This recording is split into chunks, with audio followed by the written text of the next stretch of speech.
Late in the cycle, people tend to make adjustments to invest in less prime asset classes, markets, and property types. Basically, they move to more tertiary strategies in an effort to chase yield so that the requirement for return can remain high even as prices are increasing. We especially see this in things like the mobile home park business, where everyone's looking for the highest cap rates, and they've been avoiding the mobile home park business for the last 5 years, but now, man, it's time to give it a second look. Now, our guest for today isn't so convinced that this is the best strategy. In our episode, we discuss why our guest actually focuses on Class A multifamily, which is a little bit different than a lot of the conversations we've had on this podcast. We're to talk about what he thinks about the development risk, given that not only is he investing in Class A, but he's also investing in some very desirable and therefore some very competitive markets. And we're going to talk about the different available loan products that are available right now and the benefits and some of the drawbacks for each. And our guest actually has a background in commercial real estate debt, so he's well positioned to have this conversation. Now, guess what? I've been waiting for a long time to say this. The day is finally here. It's true. The pre-sale of my book, Raising Capital for Real Estate, is now available. I have been working day in and day out on this book for months, and it's finally ready for pre-sale. Now, if you're interested in the pre-sale, go to raisingcapitalforrealestate.com and check it out. Plus, if you buy the book before the pre-sale ends, which is December 2nd, 2019, you get access to the special bonus video that I made, which is called Closing Strategies for High Net Worth Investors. Trust me, if you're raising money right now, or if you want to raise money in the future, you're not going to want to miss this.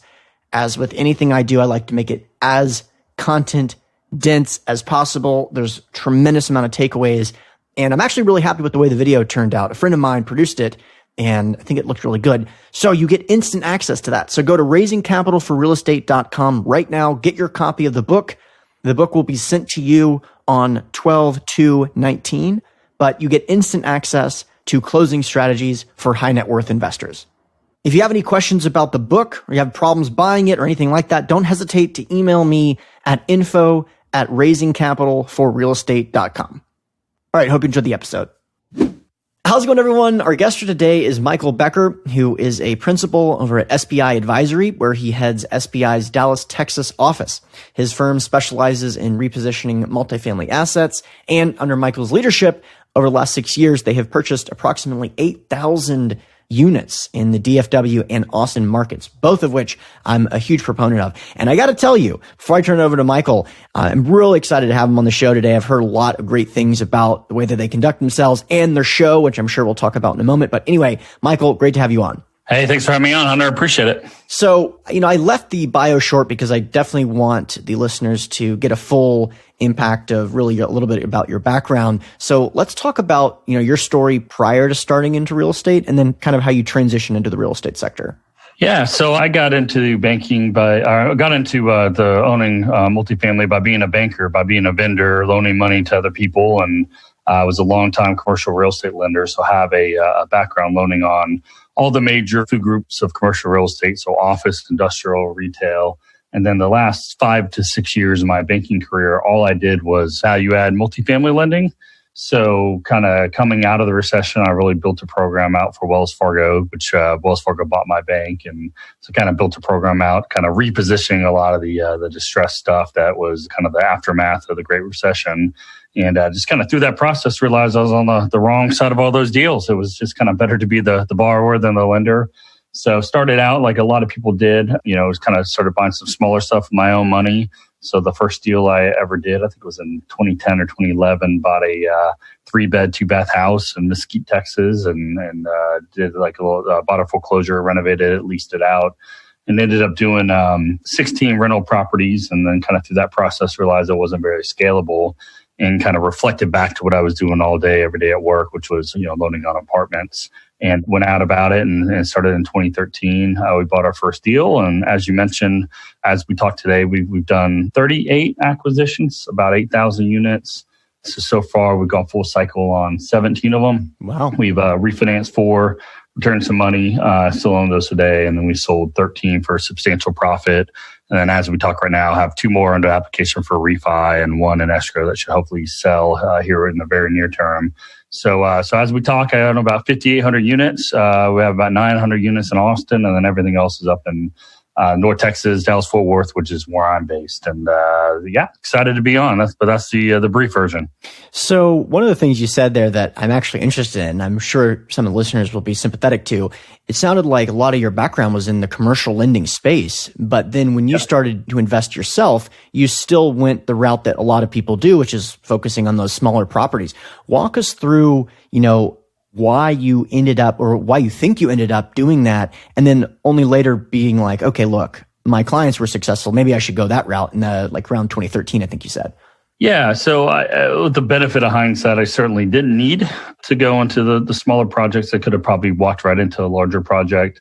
But, if you think back in 2010, 2011, it was a pretty scary world out there.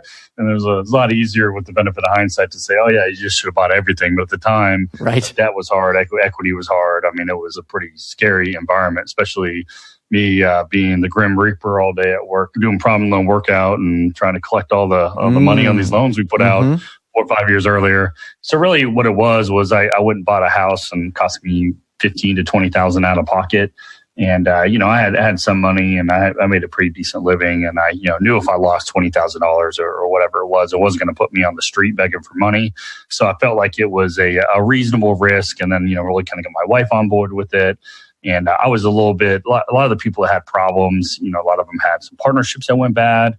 And so it kind of felt that I can go through and do something with a reasonable risk on the amount of capital, as well as I didn't have to involve anybody else and have partnership risk. So that's kind of what I did. But obviously with the benefit of hindsight, I would have been better off buying, a bunch of apartments at 15,000 a unit and now trade at 90 or 100,000 a unit, which is kind of where it went from the bottom to kind of today and Dallas-Fort Worth. Yeah, it's pretty remarkable. And I'll tell you, I started this company around 2011 as well. And so now when you kind of look back on that, especially to investors that are just now coming into the world of syndications, when they're making their first investment in 2016 or 2019, for example, they think, wow, how lucky were you to invest in real estate in 2011? Yeah, certainly. But at the time, trust me, it was not easy to convince your friends and family that you were not completely insane. Because especially if you're on the lending side, it was very challenging to see where the bottom was. You kind of just had to say, you know what, this may not be the bottom, but at least we're getting in at a favorable valuation based on historical standards. For sure. Like maybe even it'll come down by another 10 or 20%, but the cash flow in day one makes sense. So definitely sympathetic to that. And yes, of course, all of us wish that we just levered to the moon in 2010, but it is what it is. So happy we're still here having that conversation now. So let's circle back into kind of that first deal that you did. Walk us through that first multifamily asset you did, and how'd you go about identifying the deal, and then how'd you go about raising the money as well?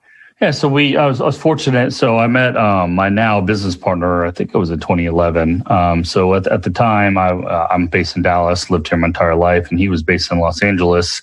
And he was working for a broker that would help high net worth individuals from LA and Orange County buy real estate in Texas. And so he helped this gentleman buy a deal in Irving, Texas, which is a suburb of Dallas. And I made a loan to his client, and I flew out to meet his client. And that's how I met Sean, my now business partner.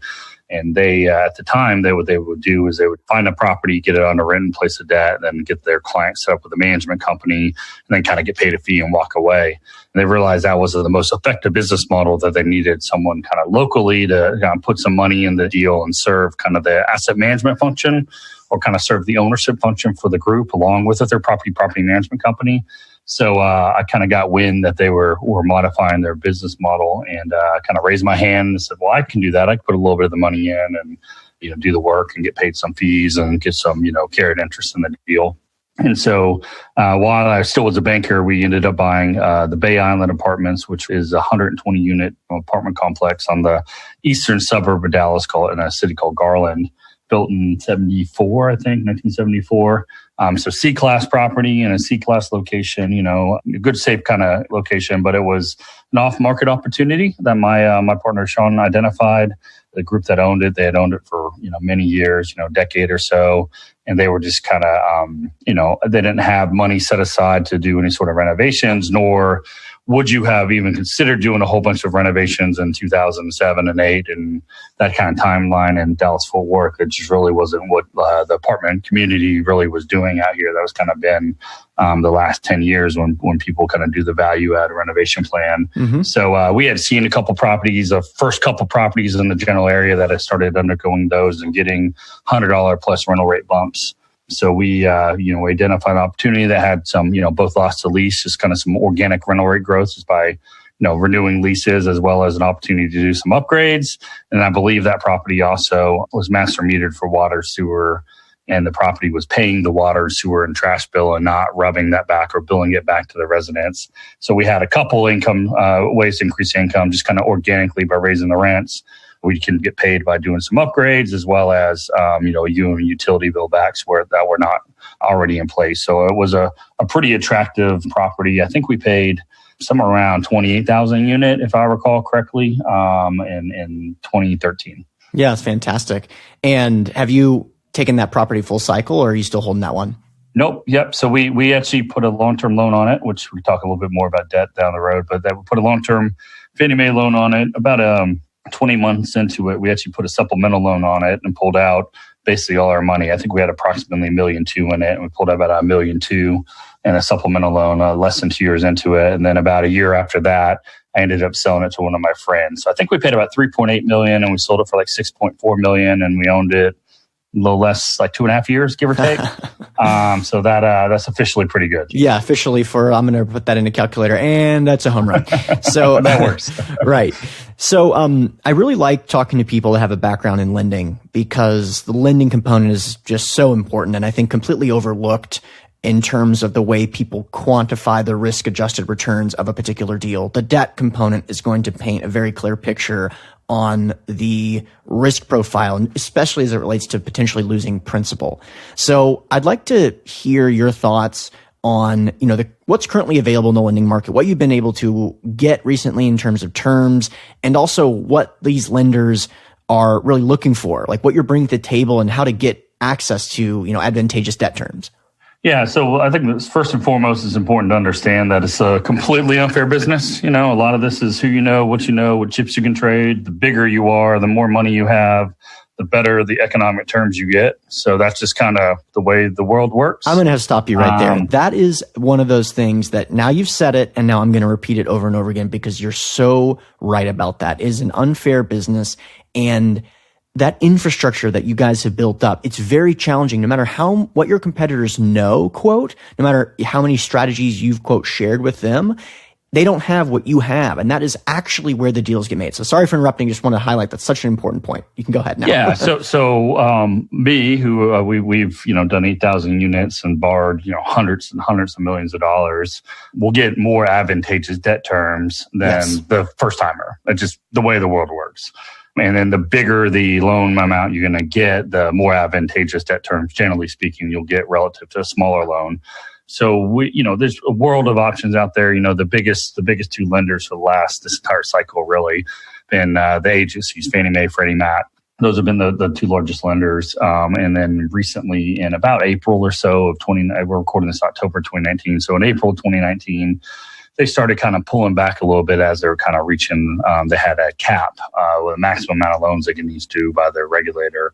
As they were aggressively loaning money in the first part of the year, they started pulling back. And then we've kind of pivoted, and we've done a few life co loans, life insurance company loans, as well as, CMBS is back, which was kind of dead. That's a little bit more relevant today. And then there's, your debt funds. So all these like private mortgage funds, basically they've pulled money that go loan typically on bridge loans. And then there's kind of your traditional regional community banks. That's kind of generally the broad landscape. And, now Fannie Mae, Freddie Mac are starting to come back into the business a little bit more as they got a little bit of relief from the regulators back about a month or two ago.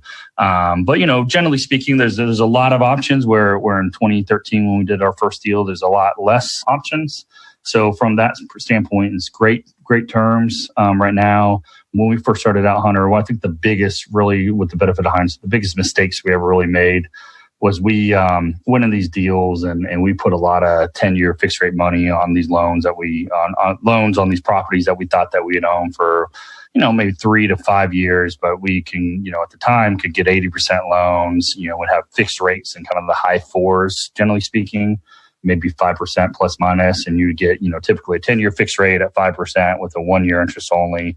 And then it would convert over into a 30-year amortization. And then we did a whole lot of that. And then about let's say 4 years ago, 1 year of IO went to 3 years of IO. And then about, 3 years ago, 3 years of IO went to about 5 years IO.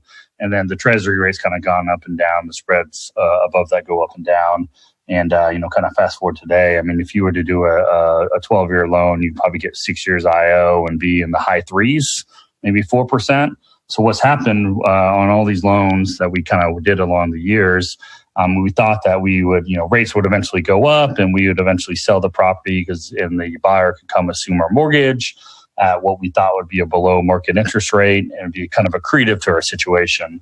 And what reality has turned out to be is the exact opposite. Right. That rates went lower, that IO got longer, and no one wanted to assume an above market interest rate loan that is amortizing because their debt constant or the monthly mortgage payment was greater than what they could do in the open market. So, and the way these loans work is they either have defeasance or yield maintenance prepayment penalties. So there's a formula, but basically if the current market rates are lower than what your note rate is, your prepayment penalty goes up. So it starts becoming economically not viable to sell it and eat this large prepayment penalty. So it's caused us to have a couple of deals that we really wanted to sell that we actually can't sell because of the yield maintenance. So we have a handful of deals like that, on a go-forward basis, we're really kind of focused on making sure that we get some flexible prepayment penalties where we don't get ourselves in the same problem. Yeah, I really hear you. And this is something that I don't think it's just the market changes that have changed my view on this topic. I think it's just a matter of kind of refining my own perspective. Granted, it is similar to the hindsight thing. It's, we should have taken the floating rate or we should have taken the more flexible terms, et cetera. But, I was kind of talked by the old school, 30 years ago, interest rates, the whole environment was completely different. So the idea of, quote, locking in a low interest rate in 2011 was extremely advantageous because it reduced the risk, it reduced the unknowns, it reduced the likelihood that the interest rates would increase, and therefore you could have a problem kind of paying off the debt at some point if you had a combination of increasing interest rates and a recession, which historically it's not. Since we've gone through the 2008 thing, that's not really the way that people think about things. But previous to that, it was totally on the table. Yep. So that's one of the reasons I was, one of the pieces of this that we've never discussed on the podcast before was the life insurance lending product. Could you talk about that product and how that may be different from dealing with the agencies? And of the three that you mentioned, the agencies, the CMBS, and the life insurance lending product, what do you currently think the most significant amount of your deal flow is going to be coming from, let's say in 2019, 2020? So the second part of 2019, we certainly went from the agencies to life. I think come 2020, the agencies really what happened come April, early in the year, they had some exclusions to their caps on the amount of money they can loan, that if a property fell and qualified either for green financing or had a certain level of affordability on the property, it was excluded from the caps. And then it further got into it where they said, okay, it doesn't really matter. We're just slowing down lending in general. So the way they slowed down lending was basically just getting rid of waivers, reducing the amount of interest only, and expanding their credit spreads. So your interest rate is a function of an index plus a spread. And the indexes, which is typically either LIBOR, if it's an adjustable rate mortgage, or the 10-year treasury, if it's fixed rate mortgage. If you look at the charts, both those have been going down pretty much throughout 2019. But the spreads have been gapping up. The spreads have been getting wider to kind of compensate. So they really kind of just exploded the spreads. Like, for example, the last agency loan we did, we had in April, we got quoted a deal at 156 over 30-day LIBOR, so 1.56% over 30-day LIBOR.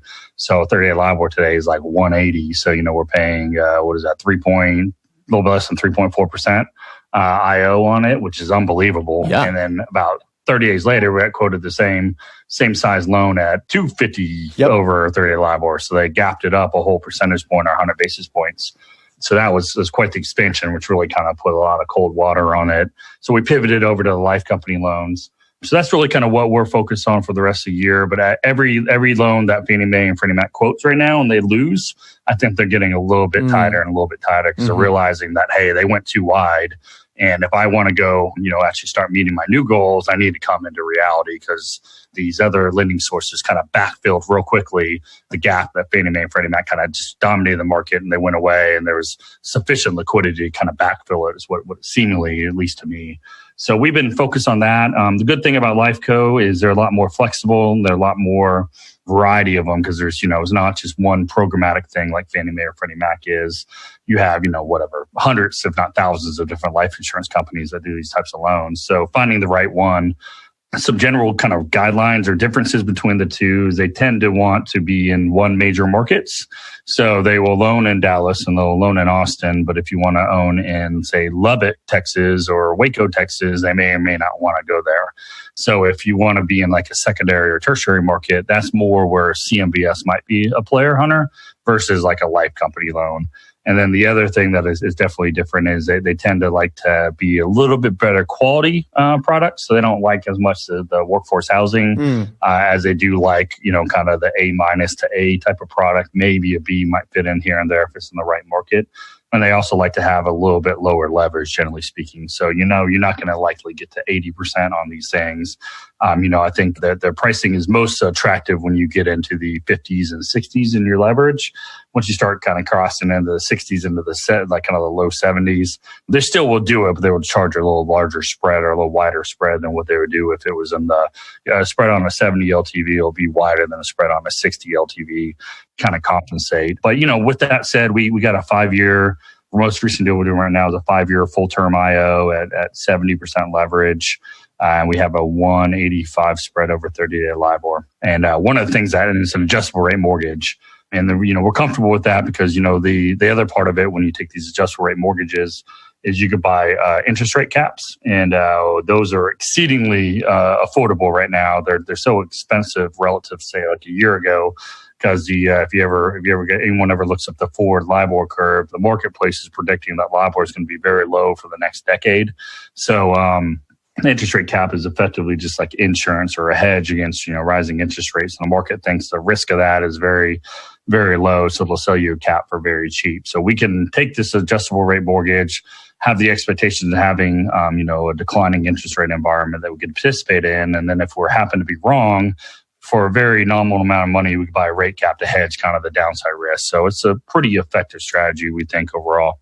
Yeah, I completely agree. And I'm glad we're having this conversation. I've put out so much content related to the topics you're talking about. And it's good, first of all, to hear that your perspective is similar to mine, but also the listeners are going to probably appreciate a lot of what you're saying because we've been harping on the same thing. Just going back to our original comments about the kind of the fixed rate long term versus a more flexible rate with a rate cap, I think you're kind of getting the best of both worlds, especially when you have that floating rate with a rate cap. You can refi, you can sell before the term, usually with very minimal penalties. Agency debt right now, we can probably sell a property after 12 months of buying it. Even if it's a 10-year loan, we can sell it in year 3, probably pay 1% of principal balance which is not really going to kill the deal. It just provides a lot of flexibility on both ends, right? If you implement the business plan quickly, you can sell the property, but let's say something does go wrong. Well, now you have 10 years to solve that problem, or you've got a 10-year term totally. So it definitely creates 9 years left, right? Yeah, yep. Exactly. Okay. So you mentioned kind of the workforce versus the class A, B stuff. I'd like to transition to talking about kind of your current deal profile. What are the types of deals that you're finding compelling? What is the type of deal that, whether you could see it from an off-market component or if a broker sends you an email, you jump out of bed and you're like, I've got to write an offer on this. Like, what does that look like? Yeah, so historically when we started out, we did a lot of workforce. So in Texas, think like 1960s, 1970s, this kind of C class. Then we transitioned, did a whole bunch of B class. So in Texas, think like 1980s kind of year construction. And then, and kind of what we buy today is anywhere from B to A. But my most favorite part of the marketplace, my ideal kind of profile, is I really like either you call it a B plus or A minus. But think kind of like mid 1990s all the way to about 2008, that kind of year construction. That's my most favorite part of the marketplace. And really, few reasons why.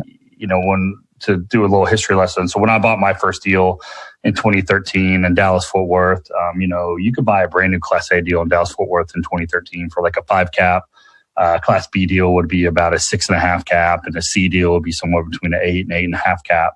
Fast forward to today, brand new Class A deal in Dallas Fort Worth is like a 4.75. A B deal is like a 5 cap, and a C deal is like 5.25 to 5.5. And then if you throw a bunch of value add on top of that, you will compress that cap rate or lower that cap rate, down even lower than that. So what used to be 300 basis points or so in spread between the top of the grade and the bottom of the grade, everything's now kind of within 100 basis points or so of the spread. I kind of joke, but it's pretty serious. Every deal in Dallas is like a 5 cap right now. It doesn't matter whether it's built in 1974 or 2004, right? So to me, on a risk-adjusted basis, it just doesn't make sense to pay the same or similar cap rates for something that is built in 74 that I can as something in 04. So that's kind of that's one, because you 30 years less of wear and tear on your property. 2, you with the stuff built kind of in the 90s and newer, you tend to have 9-foot smooth ceilings versus 8-foot popcorn ceilings like you do in the B stuff and older. You have PVC sewers and water heaters versus boilers, and just better overall construction components. That the older stuff has all these, I'm sure you discussed this on your podcast before, but you got, your NOI divided by cap rate equals value. And what's below the NOI line is, your debt expenses, your interest expense, partnership expenses, and, capital items. So on these old deals, what happens is you have all these non-recurring items that go below the NOI line. But on these old deals, they happen all the time. They recur all the time. Like you got your sewer system collapse, you got to dig it up, and you got to replace, 20 foot of sewer line because it's, 50 years old, where that's a lot more of happens all the time on these old deals, occurs a lot less on the new deals. So why that doesn't necessarily impact your NOI or maybe necessarily your value in today's environment, but it is a real use of cash that you have to pay your plumber that you can't then distribute out to your investors or retain for working capital or whatever. So that's one reason why we like the newer stuff. And then 2, I think that, when the market, this is a moment in time where that doesn't make sense to me. And I don't think it's going to be like that forever.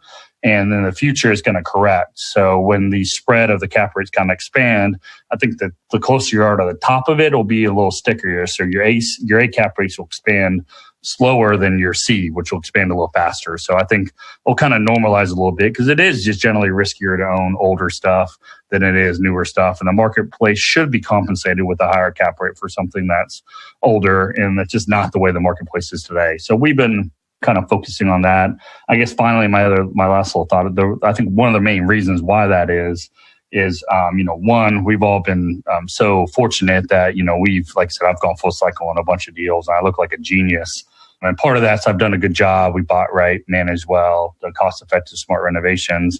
And then part of that is, for the several years, rental rates grew 8% a year and cap rates compressed 300 basis points in the time I've owned it. So that makes me look like a genius, and I had nothing to do with that. That's just the marketplace giving it to us. So we've had a lot of successful syndicators, and there's a lot of new syndicators coming in. They're all chasing it. A lot of these guys only have so much confidence in the amount of capital they can raise. Mm-hmm. So it seems like when you start crossing over, at least in Dallas Fort Worth, when the purchase price or total capitalization of a deal kind of crosses over about $20 million. So $20 million and below, is really robust. It's a very deep buyer pool. $20 million and $1, it tends to kind of thin out, and you get over about $25 million, it really thins out. Because there's only a lot of people can write it between a $3 and $8 million equity check, which kind of translates into those kind of total cost numbers. Mm-hmm. But not many people can write a 10 or 15 or $20 million equity check. So you have a lot less competition. And that's what those 2004 kind of A- products tend to kind of price out at. And we feel fortunate enough that we've had a pretty good track record that we can, raise that type of money. So we're going to focus on that because that's the way the marketplace is today. And then all I know is at some point in the future, it's going to be different than what it is today. And we'll just have to react to whatever the future gives us. Yeah, you made a lot of excellent points there. I want to circle back on something. So this difference between the spread of a Class A product and a Class C product is extremely pronounced, though it's not in those terms. It's extremely pronounced in the mobile home park business right now, where you had the way the mobile home park business has worked is typically put into stars. So you have 5-star park, which is like a really nice property, basically a low-income retirement community. And then you have a 1-star park where most of the things you see on reality TV are like considered 1-star parks, where most of the tenants don't own the homes themselves. They're renting the home. They'll be there for a week, one day. They just never show up. That's the kind of environment that they're in. We have seen the cap rates of the 1-star parks go from like the 10s to like, well, I should say the 8s to like the 6s.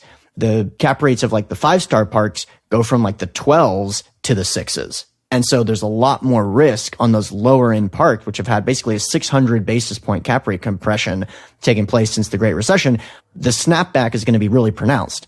And what you're saying is very true for multifamily. Now, the thing I want to talk to you about, though, one of the reasons I really like the mobile home park business and the fact that I'm comfortable with, I really like the 2-star parks. Just I feel like it's a good way to play the middle of the ground there, but there isn't new development of mobile home parks. So I guess the concern with the A-class property is that development can come on. And these markets that you're talking about, I mean, these are incredible markets. It was very hard to identify them in 2011, but now people are hip to it. I mean, obviously Austin has experienced incredible growth, which is attracting developers. How do you view the development risk when you factor that conversation in? Yeah, then that's a little bit of the rub. Then the nicer the property, the closer you get to kind of the new development, the more at risk you are, right? But generally speaking, something built in 2004, tends to when they built in 2004, they tend to put cheaper flooring, cabinets, white appliances, white kind of ceiling fans, just a lower grade. They just didn't knock it out like they did, at least in the Texas markets. Where now everything's top of the line, super high end. So, a couple thoughts is one, generally speaking, the rents of what we're buying tend to be, 20 or so % below kind of the top of the market product that they're delivering today. The second thing that we try to focus on is we're trying to buy in pockets that are kind of away from the concentration of supply, because every major metro is like it, and Dallas is certainly no exception, or Austin's the same. They tend to have pockets where they cluster the majority of the supply kind of near the urban core or really top flight suburb with a lot of job growth. So those kind of tend to be where they are. So if we could be 5 miles away or 7 miles away from kind of a pocket that has a ton of supply, you kind of insulate yourself a little bit because you don't have that direct competition right next door to you to deal with. And some of the deals that we own that were built kind of that range that are near some new supply, you tend to get impacted as they're leasing up that property and they're offering concessions. It does kind of bleed over to your property. But the ones that are 5-10 miles away from any other new supply, they're generally unfazed. So we're trying to be strategic about where we buy and what we buy. But if I could buy something that is 120 in the 120, 130 a door range, built in 04, and to replicate with brand new supply today is 170 a door. I got quite a bit of headroom, albeit the new stuff is a little bit nicer and better quality than what we own that's 15 years old. We have quite a bit of headroom between that and us before, the one that got to charge materially higher rents, or, I'm just that much below replacement costs that, I think ultimately when they kind of stabilize, this should drag us up kind of with a kind of the rising tide, because it's just, if you're looking at our product relative to replacement cost, is a material discount there. Right. But that's a good point and something to definitely consider how that impacts you operationally, because it can if you're really close to a new supply. So the people that, originally, you may know him, Steve Setledge, he's been a guest in the show. He was the guy that originally turned me on to your show. And he was like, wow, he likes the show a lot. And hopefully Steve isn't embarrassed to be mentioning that. But he's like, the only guys that think about the space in as much detail as you that have a show, no disrespect to anyone else in terms of talking about it on the show. Not that I understand it more than other people. Long story short, your guys' show has put out so much amazing content. So if you are a listener to the show, you like this podcast, definitely go over and listen to the show. We'll link to it in the show notes page. The reason I mention that is I want to get what you're skeptical of. I want to hear what you're concerned about in the investment space. Is there anything that's changed that you're concerned about? Are there any kind of things that you feel super bearish on? What are your thoughts on some of the issues that the investment world is kind of facing right now? So I think that the things that's kind of got me asleep at night, and I've been thinking the sky's going to fall a little bit for a while in certain pockets, and it hasn't yet. But, I've seen a lot of people that have been in the business, not that I've been in the business forever and ever, right? But, been in it for, 6 years as a principal, and I was a banker for, almost 15 years before that. So kind of been around the block in some form or fashion. But, these people that go in these locations that are historically extremely high crime areas and are still pretty much high crime areas, that these properties that were kind of like late recovery in it, so it's kind of every city's got a pocket, and we have several here in Dallas-Fort Worth. and they're coming in, and I've done one deal, or I joined some mentoring group, and I can go pull together some capital, and they just don't have a sense of history of that location or how it works, and they're coming and paying, a sub 5 cap for a value add deal. Maybe it's a 2.0 value add because some other smarter group that bought it at 15 a door, then sold it for 40 a door, and now this new group's come by it for 80 a door. They're going to continue to push these income up and up and up and up. But what they don't see is the tenant profile is just so poor from a qualification standpoint in a lot of these areas, where the people live there because they have to, and then anytime there's the first blip in the economy, they have basically no money, and they're going to be forced, they're going to kind of go, and or worse, they'll stay there and not pay you, and you have your economic vacancy goes way up, and then they beat the crap out of your units, and you have a lot more R&M, and these people are just not factoring any of that stuff in their underwriting at all. And, I just think that everything's just kind of leveraged to the hilt, and they're taking guys like me that were dumb enough 3-4 years ago to put 10-year money on.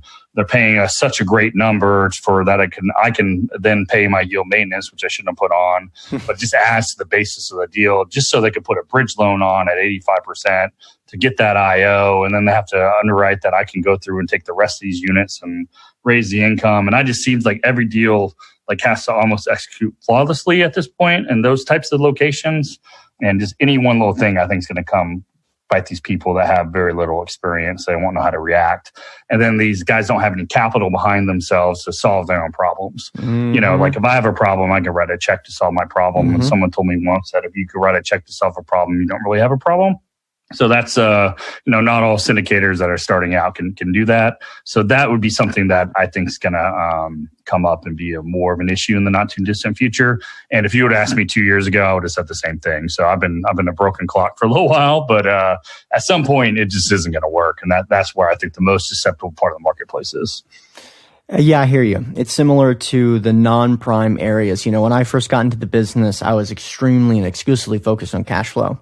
Jeremy Roll is a really influential person in my career, is that that's the mindset that he has always had. And I am very sympathetic to that mindset, but I was, I think, over-focused on things like cash flow and cap rates.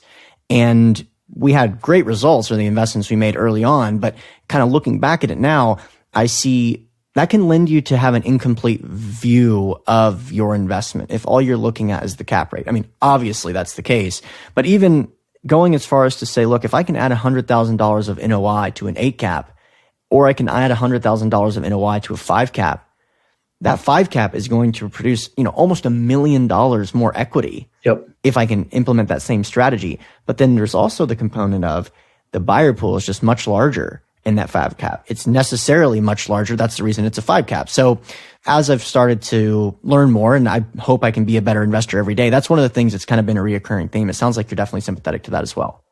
Yeah, I think there's that. It's kind of a macro. At some point, trees don't go to the sky. At some point, we have to have a recession. They've been printing money, more and more and more money, and there's been no inflation, so they're printing more money. And except that, the only thing seems to inflate are property taxes and property values and rent, right? It seems like all those are going up. So at some point it's going to correct. So then I'm very bullish on Texas in general. All states, all locations aren't created equal. So I don't know in the long run what's going to stop the Texas story with our friendly business climate, this landlord friendly environment. Our demographics are off the charts. And in particular, within Texas, my most 2 favorite markets are Dallas, Fort Worth, and Austin. I like them much more than Houston and San Antonio personally for many reasons. So, long run, I don't know what's going to stop the growth of it. In the short run, I think the people on the margins can can have a hiccup, come wipe them out. So, I think kind of the advice really would be just make sure that you structurally set your deal up where you don't take undue risk that, one little thing can come wipe you out. So lower your leverage, take longer debt, have your capital set aside up front, things like that. Kind of the real basics of the business can come save you. And I could tell you that firsthand from being the Grim Reaper, a little over a decade ago. Those are the guys that got me knocking on their door, and the people that had, structurally set their deal up. Maybe their vacancy went up a little bit and their cash flow went down, but they had enough to cover their debt service, pay their operating expenses. They kind of hunkered down and waited it out a couple of years, and all of a sudden their values are higher than when they even went into the recession. Mm-hmm. Okay, so I'm definitely on board with that. I think all of us have kind of been waiting for a recession. what does a recession, actually, let me ask this question, which will paint a more clear and objective picture. How many deals do you plan on buying in 2020? Are you participating at all, or is this recession so lingering that you're checking out of the marketplace? We bought 4 or 5 deals this year. Okay. We sold 1, tried to sell 2. Hopefully we'll sell, 3, 4 of these that we were wanting to sell that we didn't here in 2020. We'll probably buy 4 or 5 deals. I mean, when is it going to come? I don't know. If you could sit here and wait and not make any money. And I just think that the locations that we buy and the type of products we buy in, and I mean, they're just long term. It just has to go up. I mean, because in Dallas Fort Worth, a good illustration of this is the way I think about it from like a macro perspective. You still got to do all the other things right, but buy right, manage well, do the right renovations, buy in the right locations, all that stuff. But Dallas Fort Worth, if you were here in 2010, we had about 6.5 million people. Fast forward to the end of 2018, there's about 7.5 million people. So it grew about 1 million people in an 8-year period. And the projections are somewhere between 2030 and 2035 that we're going to be knocking on the door 10 million people. So that's like 2.5 million more people in, like 15, 18 years. And if you put that in perspective, that's like the entire metropolitan area of Orlando or Charlotte. Take all of Orlando's metropolitan area and put it on today's Dallas Fort Worth. That's kind of what they're projecting in less than 20 years. So I don't know much, Hunter, but if that's anywhere close to reality, rents have to go up. I mean, they just have to go up. So, you got to do all the other things right. You got to manage right. But if you just put yourselves in the path of progress and the position to win, and then you do all the other things better than the next guy, I think it's, on a risk adjusted basis, these should be very favorable assets. In the meantime, if, the deals we're doing, instead of doing 80% leverage like we did in 2013, I'm thinking my average is somewhere, probably about a third down, about 67% debt, 2/3 debt, 1/3 equity. That's probably pretty typical of what we're doing today. Yeah, agreed. Really enjoyed this conversation. I think you touched on a lot of things. I'm sure we'll have many more in the future because there's a lot of topics I'm sure we see eye to eye to. And I like the fact that you're focusing on the Class A minus stuff because that hasn't been my area of expertise. And it's very good to talk about that and learn from someone that's focusing on that niche. Before we jump off though, I'd love to give the opportunity to let the listeners know how they can learn more about you. We'll link to that episode I mentioned previously, but anything else that you wanted to mention, just let us know. The best way, I don't know if we actually said it, but, the best way to, I think, find out more information about me. And if you listen to Hunter's podcast, you're probably an apartment nerd. And so you should listen to ours, which is the Old Capital Real Estate Investing Podcast. You can find that on iTunes or Stitcher or probably anywhere you're hearing my voice on Hunter's podcast. You can find the Old Capital podcast as well. Or you go to the website, which is oldcapitalpodcast.com. And there's on there as well. And the way we operate, the way I really focus on my business is really I run the company SPI Advisory. And you can find more information about that just by simply going to the company's website, which is www.spiadvisory.com. That's SPI like spy, advisory.com. And on there's a contact us form if anyone's interested. I'm always happy to have like a 10 or 15-minute telephone call with people I meet off a podcast if they're interested in learning a little bit more about what we do. Great. We'll link to all that in the show notes page. Michael, thanks again. Thanks, Hunter. All right, listeners, thanks for checking out the episode. As always, the contact information for our guest will be available in the show notes page, which is hosted on SoundCloud, iTunes, and Stitcher. Don't forget, if you want access to some of the free goodies that I'm talking about at the beginning of these episodes, like free ebooks, weekly investor emails, and articles about some of the most important investment-related topics, make sure that you have created an account with CFC because this stuff is automatically available. You can do this by going to cashflowconnections.com and signing up as an accredited investor. Of course, if you have any questions, feel free to email me at hunterthompson@cashflowconnections.com. Thanks again.